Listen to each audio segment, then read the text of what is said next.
మిత్రులారా, ఈరోజు రాష్ట్రంలో కాంగ్రెస్ పార్టీ అధికారంలోకి వచ్చి 4 నెలలైంది. 4 నెలల్లోనే ఇప్పుడే మన దేశపతి సీనన్న చెప్పినట్టు వద్దురో ఈ కాంగ్రెస్ పాలన అని ప్రజలు మొత్తుకుంటున్న పరిస్థితి. వద్దురో నాయన ఈ కాంగ్రెస్ పాలన అంటున్నారు ప్రజలు. ఎందుకు ఆ మాట వచ్చింది? ఆ రోజు కేసీఆర్ ఉండగా 24 గంటల కరెంట్ వచ్చింది. కానీ ఇలా రైతులకు 14-15 గంటలకే తగ్గిపోయింది. దవాఖానలలో పోతే కేసీఆర్ ఉండగా సూదులు మంచిగా ఇచ్చిండ్రు, మందులు ఇచ్చిండ్రు. బిడ్డ కాన్పుకు పోతే కేసీఆర్ కిట్ ఇచ్చిండ్రు. ఆటో కిరాయి లేకుండా తల్లిని పిల్లను ఇంటి దగ్గర దించిండ్రు. కాంగ్రెస్ వచ్చింది, కేసీఆర్ కిట్టు మాయమైంది. దవాఖానలలో గోళీలు సూదులు కమ్మైపోయిన పరిస్థితి వచ్చింది. మన కేసీఆర్ ఉండగా ప్రతిరోజు మిషన్ భగీరథ మంచినీళ్లు వచ్చినాయి. కాంగ్రెస్ వాళ్ళు వచ్చిండ్రు, దినం తప్పించి దినం నల్లైపోయింది చాలా జాగల.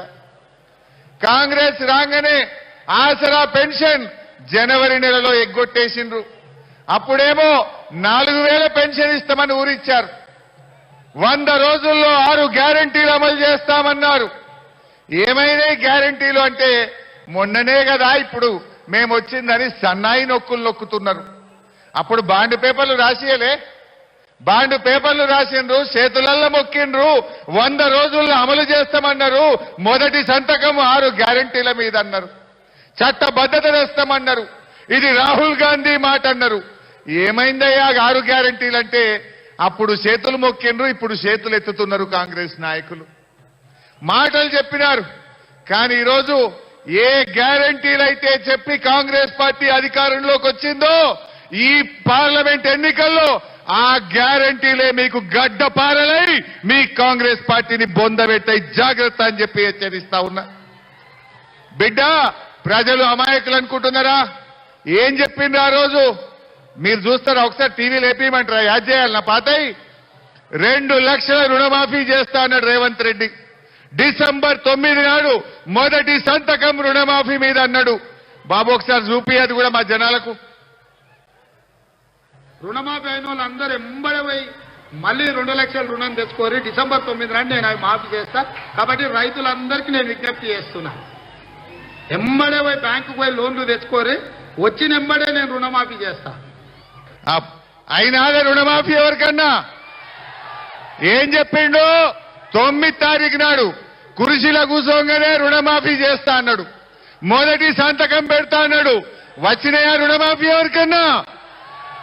నేను అందుకే మీకు చెప్తున్నా, రుణమాఫీ అయినోళ్ళు 2 లక్షలు మాఫీ అయినోళ్ళు కాంగ్రెస్ పార్టీకి ఓటైంది. కానోళ్ళంతా కారు గుర్తుకు కేసీఆర్ కు ఓటేయండి.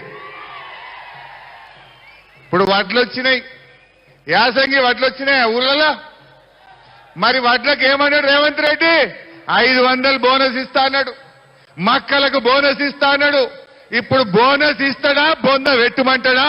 ఇవాళ మనం అందరం అడగాల్సిన అవసరం ఉంది. గా బోనస్ కూడా చూపిపోయి ఒకసారి.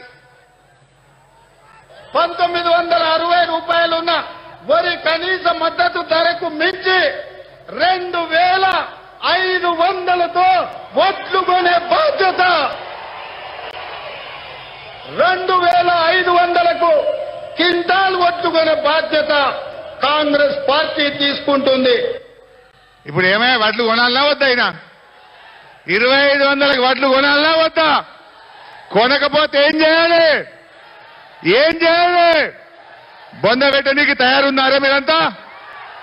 2500కు వడ్లు కొంటా అని మాటిచ్చిండు, ఓట్లు వేసుకున్నాడు. ఓడ దాటినాక ఓడ మల్లప్ప, ఓడ దాటినాక బోడ మల్లప్ప అయిన కథ. మరి ఇప్పుడు 2500కు వడ్లు కొనమంటే ఇప్పుడు ఏమంటుండు? ఇప్పుడు 1800, 1900కే పోతున్నాయి. 2203 రూపాయలు వడ్లకు మద్దతు ధర. దానికి 500 కలిపి బోనస్ ఇవ్వాలా వద్దా? మరి ఇవ్వకపోతే ఏం చేద్దాం? ఏం చేద్దాం? జర బొంద వేద్దామని వాళ్ళు శైలావటరు చూస్తా. ఇక కాంగ్రెస్ పార్టీకి బొంద వేద్దామని వాళ్ళు శైలావటరు చూస్తా. జర మా టీవీ వాళ్ళు ఫోటో తీయలే మా వాళ్ళను మంచిగా తీరి. 2500 ఇవ్వకపోతే బొంద పెడతామంటారు మా వాళ్ళంతా. Okay, thank you. Next Rythu Bandhu ఏమన్నాడే?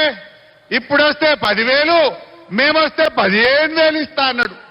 ఊరిచ్చిండు 15,000 Rythu Bandhu ఇస్తా అన్నాడు. ఎట్లయిపోయిందంటే ఆ పడే 10,000 కూడా చక్కగా పడలే. అవి కూడా ఇయ్యాలి దాకా రాలే. ఇంకా రైతు బంధు చూపిపోయి జర మా వాళ్ళకి ఏమన్నాడు.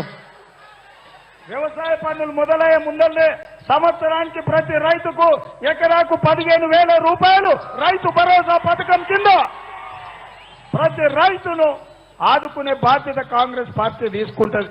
వచ్చినాయే 15,000 ఎవరికన్నా వచ్చినాయే రాలేదా?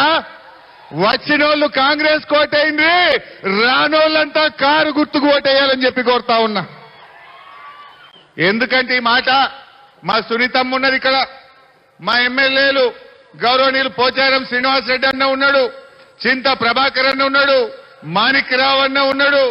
మరి మేమందరం రేపు అసెంబ్లీలో బల్ల గుద్ది రేవంత్ రెడ్డి నువ్వు రైతు బంధు ఎగబెట్టినవు గనుక నీకు పార్లమెంట్ ఎన్నికల్లో ప్రజలు సురుకు పెట్టిండ్రు, నిన్ను ఓడగొట్టిండ్రు. ఇప్పటికైనా వెంటనే 15,000 రైతు బంధు ఇవ్వని కాంగ్రెస్ పార్టీ మెడలు వంచాలంటే ప్రశ్నించే గొంతు వెంకట్రామరెడ్డిని గెలిపించాలి.